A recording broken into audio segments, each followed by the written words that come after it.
Assalamualaikum warahmatullahi wabarakatuh. Pada pertemuan ke-15 ini saya akan menjelaskan materi terakhir pada mata kuliah statistika dan probabilistik, yaitu tentang analisis ragam.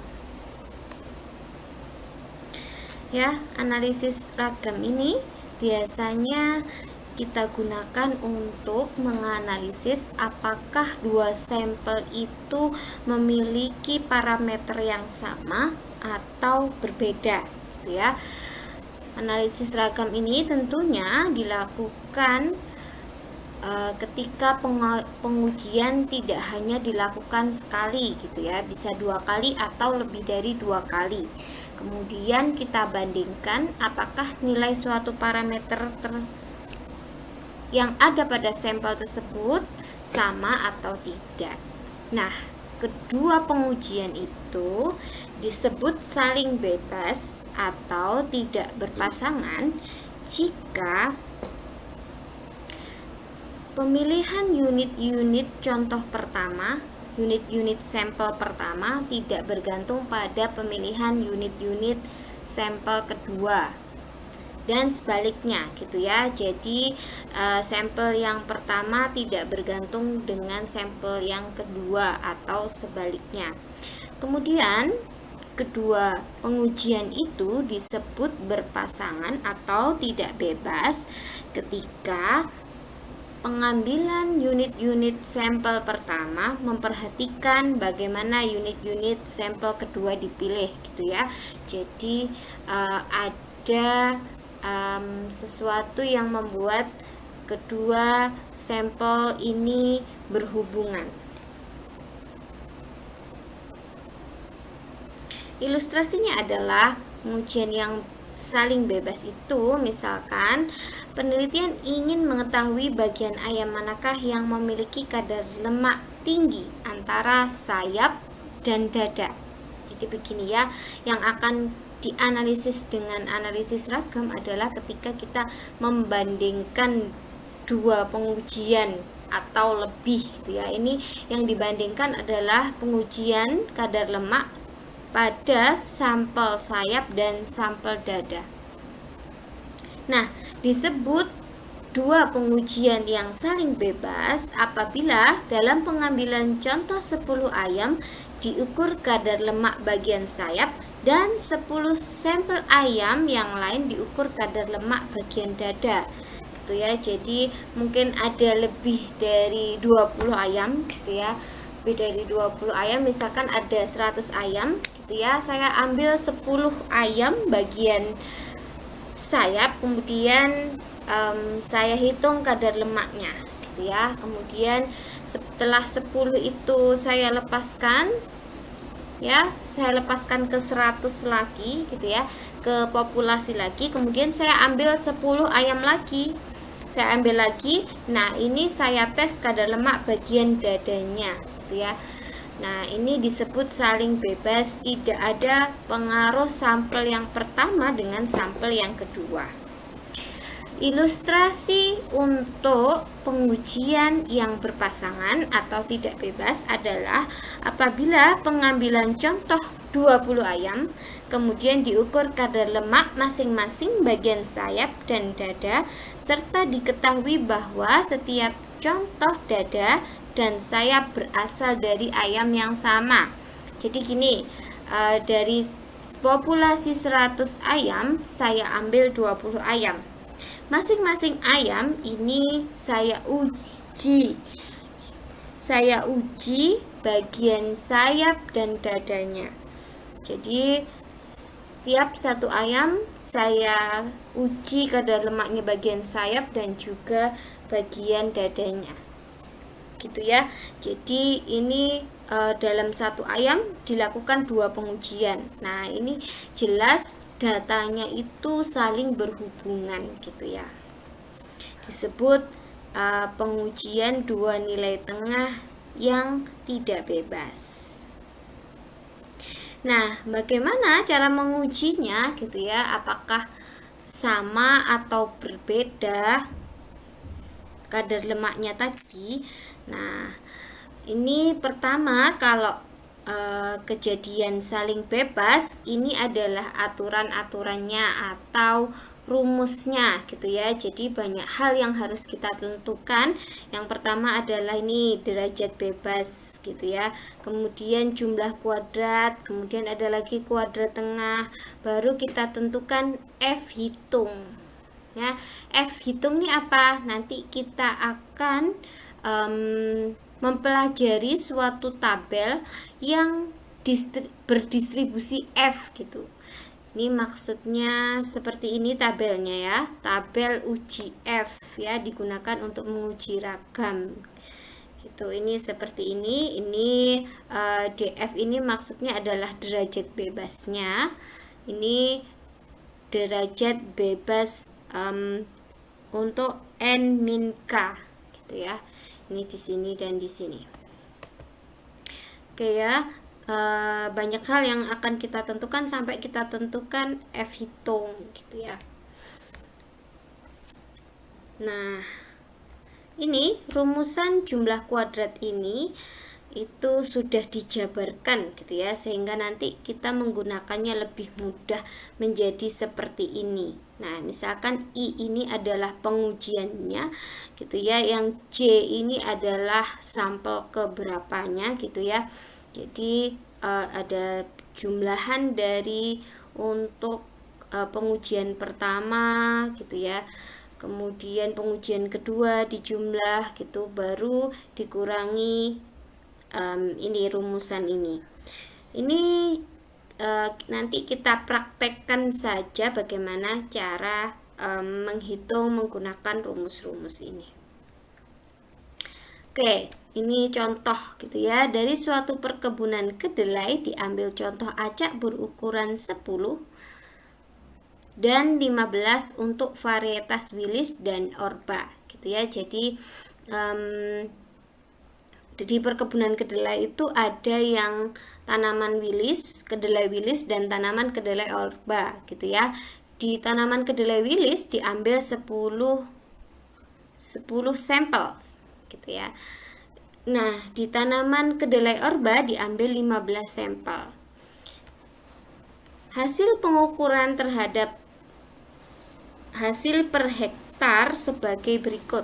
Nah, ini kalau wilis itu hasil kedelainya 1,5 ton gitu ya, 1,2 ton dan seterusnya. Nah, kita disuruh apa? Melalui uji F dengan alfa sama dengan 0,05, tentukan apakah kedua varietas kedelai berpotensi sama atau tidak gitu ya. Jadi sebenarnya jumlah panen wilis dan orba ini sama atau enggak sih gitu ya. Ini akan kita hitung. Nah, ini penyelesaiannya yang pertama kita harus menentukan hipotesanya. Hipotesis itu dugaannya gitu ya. H0 adalah mu wilis sama dengan mu orba. Maksudnya adalah jadi jumlah panen kedelai varietas wilis itu sama dengan jumlah panen varietas kedelai orba gitu ya. Ini H0 disebut H0. Nah, H1-nya atau lawan dari H0 adalah jumlah panen kedelai wilis tidak sama dengan jumlah panen kedelai orba gitu ya. Jadi ada dua hipotesis yang kita bangkitkan, kemudian nanti akan kita uji mana sih yang benar, apakah H0 atau H1 gitu ya, dengan perhitungan berikut ini. Nah, ini rumus tadi ya, rumusnya yang ini jumlah kuadrat antar X gitu, disingkat JKAX, yang sudah dijabarkan, ini dijabarkan kemudian akan kita hitung. Nah, ini kita hitung. Nah, ini menghitungnya saya ilustrasikan menggunakan Excel.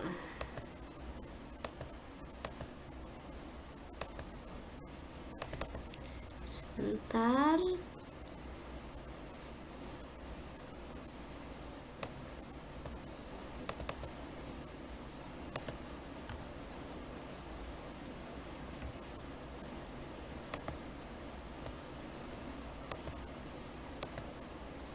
Oke ya.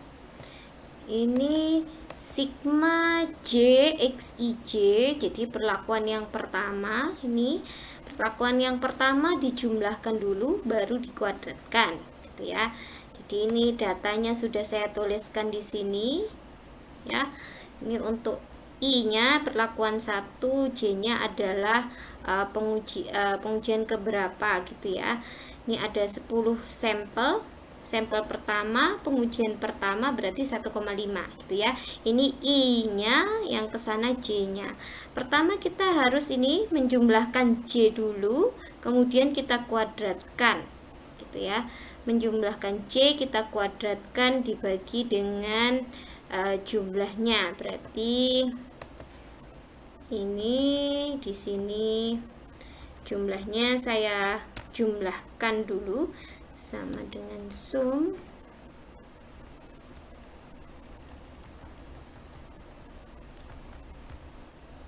begini, kemudian saya kuadratkan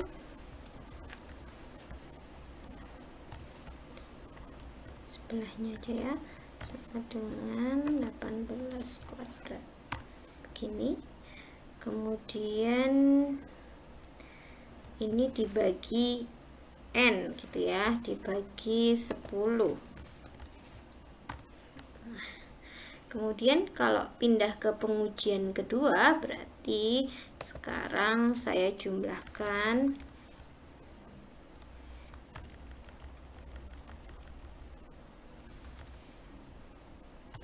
kemudian saya kuadratkan dan dibagi jumlah sampelnya adalah 15. Oke ya.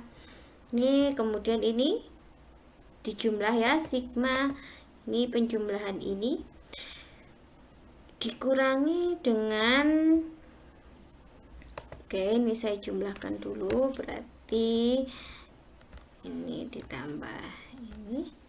Nah, ini akan kita kurangi dengan apa?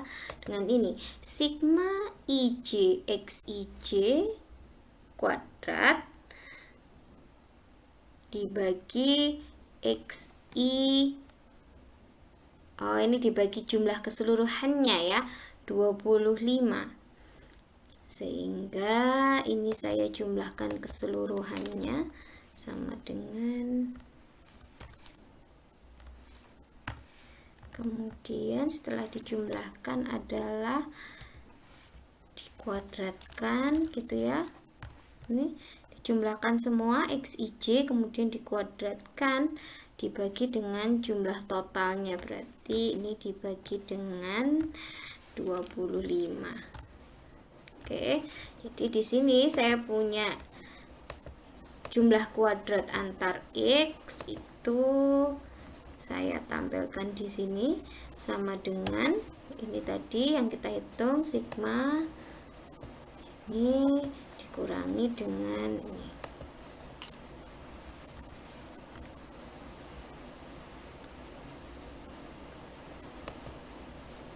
Ya, 0,776 ya. Kalau yang ini perhitungan yang ada di slide ini mungkin perlu dikoreksi, ini harusnya ditambah dulu baru dikurangi dengan ini.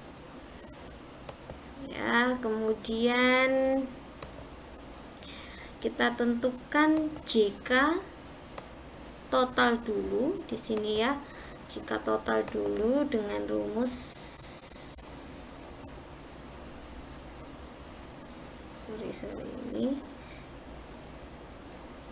ini ya, sigma I sigma J X I J kuadrat. Nah, berarti ini harus kita kuadratkan dulu masing-masing gitu ya. Kuadratkan dulu masing-masing baru kita jumlahkan. Oke, di sini berarti saya akan mengkuadratkan masing-masing sampelnya, ini dikuadratkan dulu baru dijumlah ya.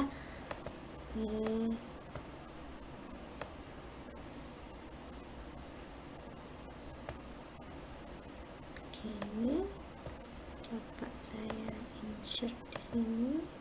Nah.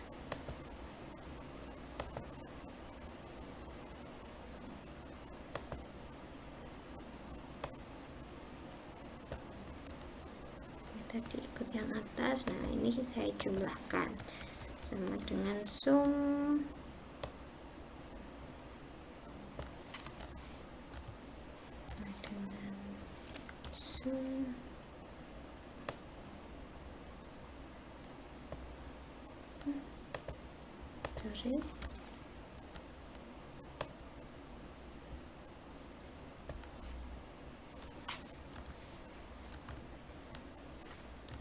hasilnya adalah ya 66,18 ya, dikurangi dengan ini sudah kita hitung di sini tadi ya, hasilnya adalah ini 62,7264. jadi di sini J totalnya adalah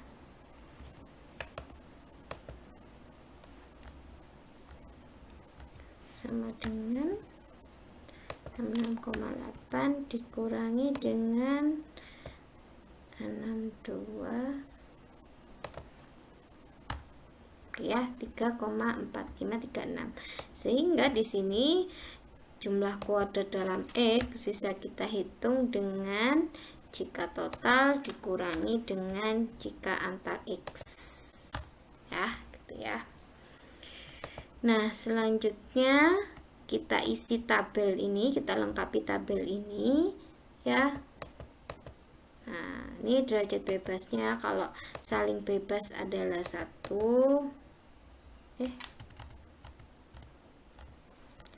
Ini derajat 1, kemudian ini N1 ditambah N2 dikurangi 2 berarti 10 ditambah 15 dikurangi 2 ada 23.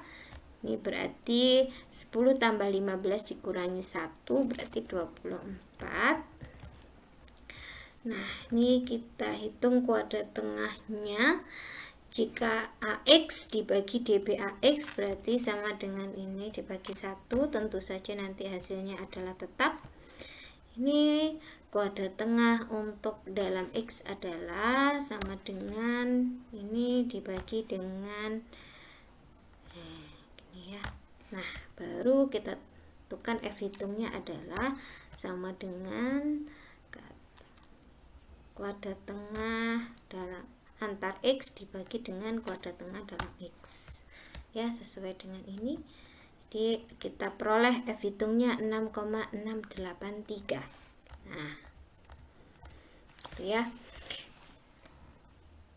Nah, kemudian kita akan membandingkan dengan F tabel ya. F hitung akan kita bandingkan dengan F tabel.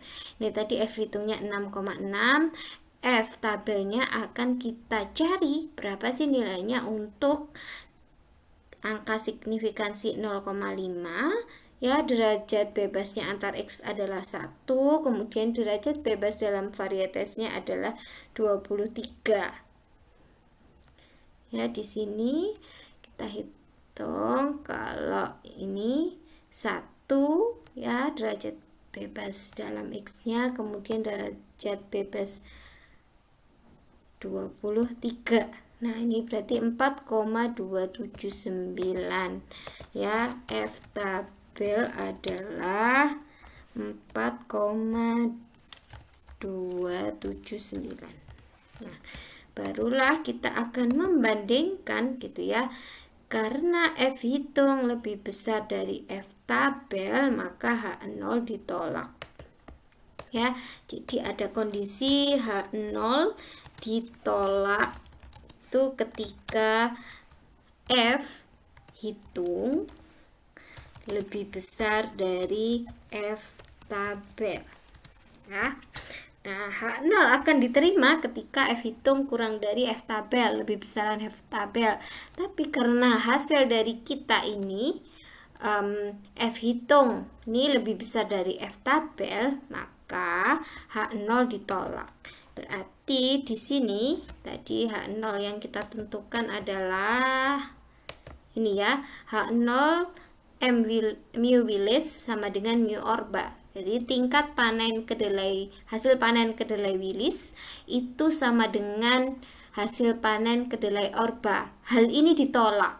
Artinya apa? Ini tidak berlaku. Jadi kalau ini tidak berlaku, yang berlaku apa? Yang berlaku adalah hasil panen kedelai Willis itu tidak sama dengan hasil panen kedelai Orba. Gitu ya. Itu adalah kesimpulannya ya. Tidak sama atau berbeda. Kemudian bagaimana ya ilustrasinya atau caranya menghitung kalau pengujiannya itu berpasangan atau tidak saling bebas? Nah, ini ya, tabelnya itu ada tambahannya. Ya, ini tabel seperti di saling bebas tadi yang akan masing-masing kita tentukan nilainya. Tapi di sini kalau untuk pengamatan berpasangan, ini ada galat yang akan mempengaruhi perhitungan gitu ya. Ini rumus aja gitu ya, rumusnya sudah disederhanakan gitu ya. Intinya kita cari apa dulu, FK dulu, terus kemudian jumlah total gitu ya, jumlah kuadrat total. Nggak sama dengan saling bebas ini, tapi lebih rumit gitu ya. Ada beberapa yang harus kita hitung yang lain. Nah, saya contohkan dengan ilustrasi aja. Suatu pengamatan ditunjukkan untuk mempelajari apakah ada perbedaan antara banyaknya biji per bunga dari bunga bagian atas dan bawah dari 10 tanaman lucerne. Tanaman apa itu lucerne? Ini adalah datanya gitu ya. Jadi pasangan pertama bunga atas bawah, pasangan kedua, pasangan ketiga sampai dengan pasangan ke-10 yang diambil gitu ya dari suatu perkebunan gitu ya. Ini bunga yang atas menghasilkan 1,4 biji. Banyaknya biji 1,4 apa? Mungkin 14 biji mungkin kayak gitu ya. Yang ini nilainya itu sebenarnya udah disederhanakan gitu ya, udah disesuaikan standar gitu ya. Ini adalah datanya. Kemudian ini pada soal yang ini udah disajikan jumlahannya gitu ya. Kita disuruh apa? Melalui uji F dengan angka signifikansi 0,05 tentukan apakah terdapat perbedaan antara bagian atas dan bagian bawah gitu ya. Apakah banyaknya biji bagian atas dengan bagian bawah itu sama atau tidak sama gitu ya. Ini datanya saya tuliskan di sini.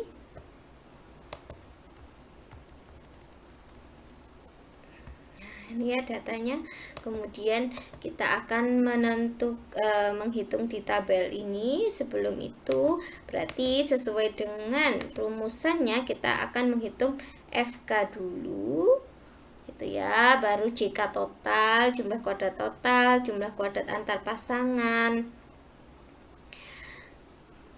jumlah kuadrat antar X, kemudian jumlah kuadrat galat gitu, dan ini semua akan kita tentukan mulai dari FK ya. Ini ada ini FK kita hitung dulu FK. Kita perlu apa? Jumlahnya dikuadratkan dibagi dengan 2n. Berarti ini ya FK itu adalah ini sama dengan ini jumlah keseluruhan datanya dijumlahkan, kuadrat dibagi 2n, 2 kali 10 jumlahnya ya. Ini saya kurung-kurung biar tidak keliru ya. Hasilnya adalah 34 ini. Kemudian baru kita menghitung jumlah kuadrat total. Jumlah kuadrat total ini adalah sigma I, sigma J, XIJ kuadrat. Berarti kayak tadi ya, dikuadratkan dulu masing-masing datanya, kemudian dijumlahkan. Oke, di sini misalkan saya ini ya, ini kuadratkan dulu.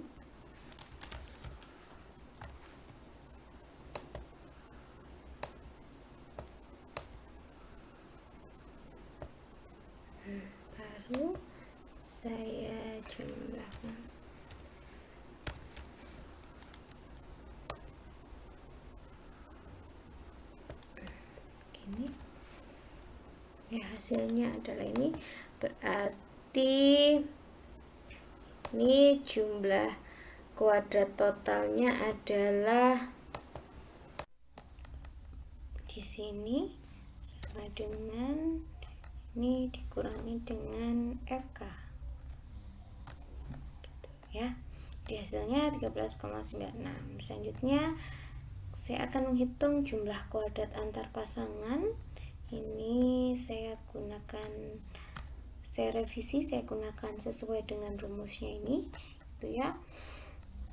Jumlah kuadrat antar pasangan adalah ini, I-nya dijumlahkan dulu. Untuk C1 I-nya dijumlahkan dulu, C2 I-nya dijumlahkan dulu, dikuadratkan dibagi 2 gitu ya. Jadi ini karena ini sudah dijumlahkan di Excelnya, tinggal dikuadratkan. Berarti di sini adalah gini ya, tinggal dikuadratkan begini.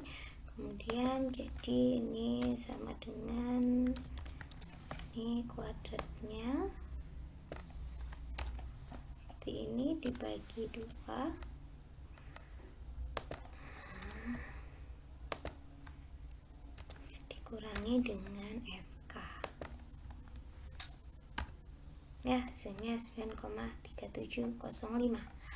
Lanjutkan dengan menghitung jumlah kuadrat antar X.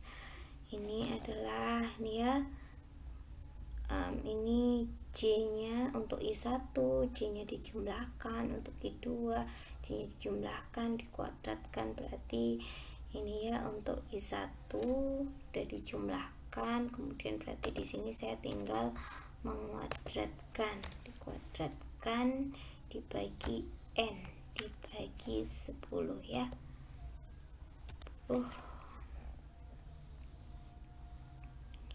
Kemudian ditambah dengan ini yang kedua, dikuadratkan dibagi 10,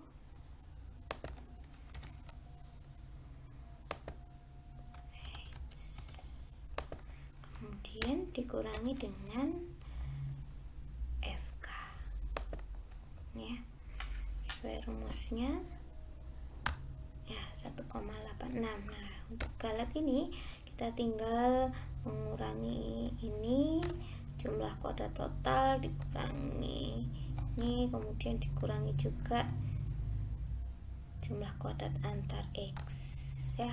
Nah, sudah ketemu. Ini derajat kebebasannya akan kita, nah ini kan kita tentukan antar pasangan itu adalah N+1, jadi ini adalah 9, kemudian antar X nya 1, galatnya N-1, 9 sama ya, totalnya 2N-1, jadi N nya 10, 20 dikurangi 1 adalah 19. Oke, kemudian KT, JKP dibagi B, DBP berarti sama dengan ini dibagi dengan ini gitu ya, sama KTX juga seperti itu, begitu juga dengan galatnya. Nah, baru kita menentukan F hitung KTP dibagi KTS ya, ini seperti di sini coba. Nah, ini ya, ini F hitungnya adalah KTP dibagi totalnya sama dengan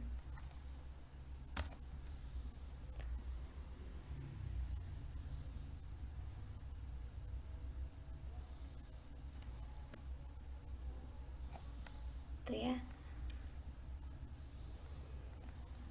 ini sama dengan ini dibagi galatnya. Nah, jadi